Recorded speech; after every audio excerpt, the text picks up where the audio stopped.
लेकिन एक गिरोह वहां भी है जो सिर्फ इस्लाम और मुसलमान की बात करता। तो पहले बांग्लादेश के उस गिरोह से मैं बताना चाहता हूं जो इस्लाम और मुसलमान की बात करता। एक दो मौलाना की तकरीर भी वायरल हो रही है और एकदम भारत के खिलाफ और हिंदुओं के खिलाफ वो जहर उगल रहा। बांग्लादेश में सरकार वर्सेज ऑल शो किया गया, सरकार के खिलाफ माहौल बनाया गया, पूरी लॉबी उतर गई सामने और ऐसा हो गया कि सरकार को इस्तीफा भी देना पड़ा। फौज जो है वो प्रदर्शनकारियों के साथ खड़ी हो गई, सरकार के मुखिया को वहां से भागना पड़ा, उसके नेताओं को भागना पड़ा, जो नहीं भागे वो गिरफ्तार भी हुए, मारे भी गए। इस तरह के मारपीट को या लूटपाट को क्यों नहीं रोक पा रहे? कैबिनेट में 2 स्टूडेंट लीडर को भी ले लिया गया, ये भी आपके संज्ञान में होगा। जो जमात इस्लामी पर इल्जाम है कट्टरवाद फैलाने का, उनके लोगों को भी कैबिनेट में ले लिया गया। हिसाब से ऊपर वाले का करम है, कोई ऐसा माहौल अभी तक खराब नहीं हुआ, इस बात की गारंटी दी जा सकती है।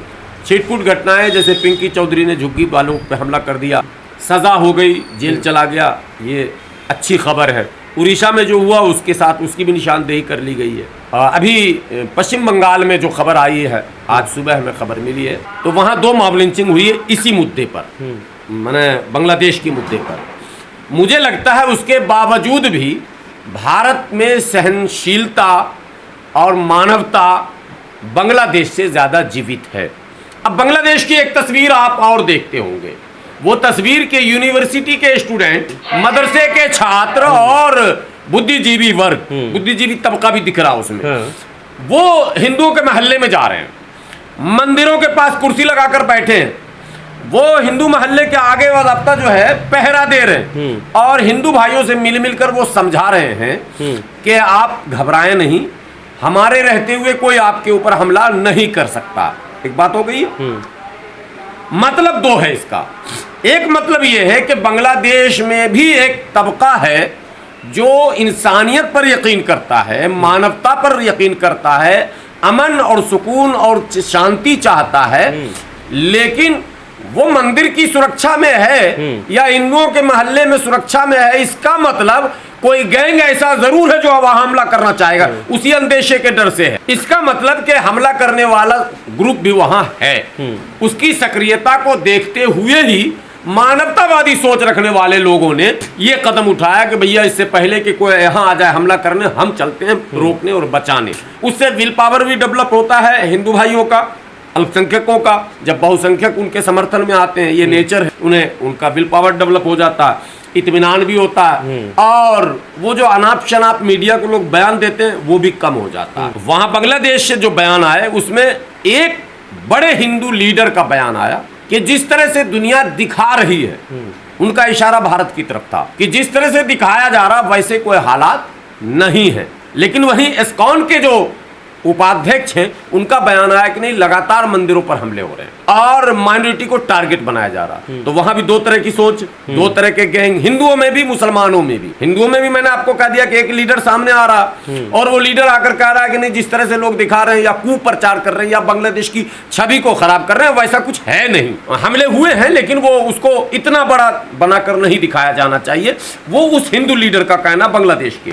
दूसरे बांग्लादेश के जो है मैंने इस्कॉन जो बहुत बड़ा टेम्पल है उसके जो उपाध्यक्ष हैं उनका बयान है कि नहीं, लगातार हमले हो रहे हैं और दिन ब दिन जो है टारगेट किया जा रहा। तो 2 वहां भी सोच, 2 भारत में भी सोच है। मुसलमानों में भी 2 सोच आपको बताया हमने, एक बचाने वाला, एक मारने वाला। सरकार में भी वहां 2 तरह की सोच है। एक सरकार में बैठे लोग अपने आप को लिबरल बताने में लगे रहते हैं, वो सबकी बात करते हैं, लेकिन एक गिरोह वहां भी है जो सिर्फ इस्लाम और मुसलमान की बात करता। तो पहले बांग्लादेश के उस गिरोह से मैं बताना चाहता हूं जो इस्लाम और मुसलमान की बात करता। एक दो मौलाना की तकरीर भी वायरल हो रही है और एकदम भारत के खिलाफ और हिंदुओं के खिलाफ वो जहर उगल रहा। सवाल ये पैदा होता है कि इशू पर मुल्क में कोई मुद्दे होते हैं, मुद्दा होता है ना भाई, इशू है। क्या इशू था आपका? इशू था अनएम्प्लॉयमेंट या रिजर्वेशन, यही तो इशू था। तो अनएम्प्लॉयमेंट या रिजर्वेशन से हिंदू और मुसलमान का कहां से संबंध आ गया? ये तो गवर्नमेंट वर्सेस ऑल होना चाहिए, यानी गवर्नमेंट से और भारत माने देश के लोगों से। अगर भारत में कोई किसान आंदोलन होता तो वो हिंदू मुसलमान बन सकता क्या आंदोलन? नहीं बन सकता। बनाने की लोग कोशिश जो कर रहे हैं वो वही लोग हैं जो बांग्लादेश में उस टाइप के मुट्ठी भर लोग।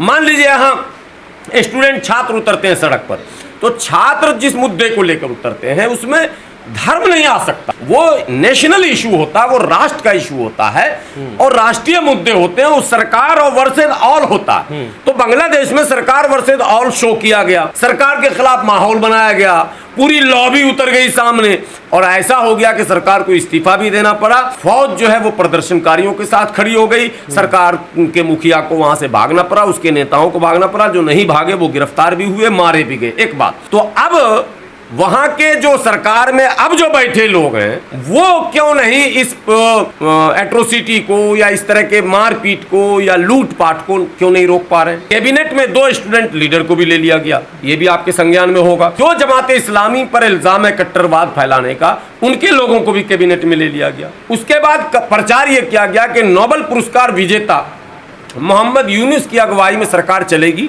जब तक चुनाव नहीं हो जाए। तो नोबेल पुरस्कार विजेता का जब नाम आया तो लोगों को लगा कि यार ये तो अच्छा आदमी। अभी मंदिर के दौरे भी करे उन्होंने, अभी उन्होंने मंदिर के कल परसों दौरे भी किए और इसका मतलब है कि वो पैचअप करने में लगे हैं। नोबेल पुरस्कार विजेता के बारे में इतना जानना है कि वो 1 नंबर का ब्याजू है, अर्थशास्त्री भी उसको कहा जाता है और उसको नोबेल मिला है माइक्रो फाइनेंस के कारनामे में, जो उसने ग्रामीण बैंक को डेवलप किया है, यानी गांव तक ब्याज का निजाम जो पहुंचा दिया है, उसके लिए वाहवाही करके उसको अमेरिका ने दिलवा दिया। वो अमेरिका का पिट्ठू है 1 नंबर का। और एक बात बार बार इसको दिखाइए कि ये मोहम्मद यूनुस खुद निर्वासन की जिंदगी जी रहे थे। वो जब तख्ता पलटा है तब सेना ने बुलवाया, उन पर खुद करप्शन के चार्जेस थे, घोटाले के आरोप थे, वो विदेश में रह रहे थे और इनके कई नेता जिन पर पहले से घोटाले के आरोप थे, सच या झूठ, वो सब विदेश में थे और उन सबको बुलवाया गया है। इजराइल की पूरी आबादी में बड़ी आबादी मुसलमानों की है। वहाँ के लोकसभा में जो मेंबरान है पार्लियामेंट के, वहाँ के पार्लियामेंट के 4 से 5 मुस्लिम मेंबर है। इजराइल की बात कर रहा हूँ, इजराइल। वहाँ एक पार्टी भी है इत्तेहादुल मुस्लिमीन जैसी, यानी मजलिस जैसी पार्टी, जो भारत में जैसे मजलिस है ना, ऑल इंडिया इत्तेहादुल मुस्लिमीन, तो वहाँ मुसलमानों की एक पार्टी है, सियासी पार्टी। और नेतन्याहू से पहले जो गठबंधन की सरकार थी उसमें वो पार्टी शामिल भी थी। दोनों बात समझ लें। तो आज इस फिलिस्तीन पर हमले हो रहे हैं या हिजबुल्लाह से जंग लड़ रहा है इजराइल, या ईरान से इजराइल लड़ रहा है, तो वहाँ का मुसलमान किसके साथ है? इजराइल के साथ है ना। वो मुसलमान फौजी भी होगा, सिर्फ यहूदी फौजी तो है नहीं, क्योंकि आबादी मुसलमानों की भी है, आबादी ईसाइयों की भी है, माइनॉरिटी में वो है लेकिन आबादी है, वो अपने देश के साथ है। यही राष्ट्रवाद है। जहां आपस में रिश्ते अच्छे होते हैं वो राष्ट्रवादी सोच होता है, और जहां धर्म या बहुसंख्यकवाद हावी होता है वो राष्ट्र के पतन का कारण बन जाता है। भारत में भी ये सोच पनप रही है, हिंदू राष्ट्र बनेगा, मुसलमान का क्या मतलब है, फला क्या करेगा। किस किस से निमटोगे भाई? तो निमटते ही रह जाओगे तो देश ही निमट जाएगा। अगर आप निमटते ही रहेंगे, भाई भाई लड़ते ही रहेंगे, भाई भाई नोक-झोंक करते ही रहेंगे, तो विकास और तरक्की का पैमाना कहां से आपके? अशांति विकास के लिए सबसे बड़ी बाधा है और शांति विकास की जननी है। भारत में जो लोग बांग्लादेश को आधार बनाकर उपद्रव मचा रहे हैं, मैं उनसे ये बताना चाहता हूं उनको कि जिन शक्तियों ने बांग्लादेश में अशांति फैलाई है, उन्हीं शक्तियों का इरादा यह है। अप्रत्यक्ष रूप से शक्ति कोई और है। सरकार को बयान देना चाहिए था, प्रधानमंत्री जी को बयान देना चाहिए था कि अब तक के तमाम रिपोर्टों से, जितने इनके रॉ के रिपोर्ट्स हैं या जो विदेश के मामलों में माने संगठन भारत का काम करता है, उसकी रिपोर्ट में इनको क्या पता चला? चाइना ने तख्ता पलट कराया या अमेरिका ने? ये भी एक बात होनी चाहिए। शेख हसीना ने तो अमेरिका पर आरोप लगाया, वो हमसे एक बेस मांग रही थी, फौजी अड्डा मांगा जा रहा था, हमने नहीं दिया, इसलिए ऐसा हुआ। आपको याद होगा इमरान खान ने भी आरोप लगाया था कि हमारे साथ जो है अमेरिकी मुदाखलत है, जिसकी वजह से हमें कैद किया जा रहा और हमें परेशान किया जा रहा।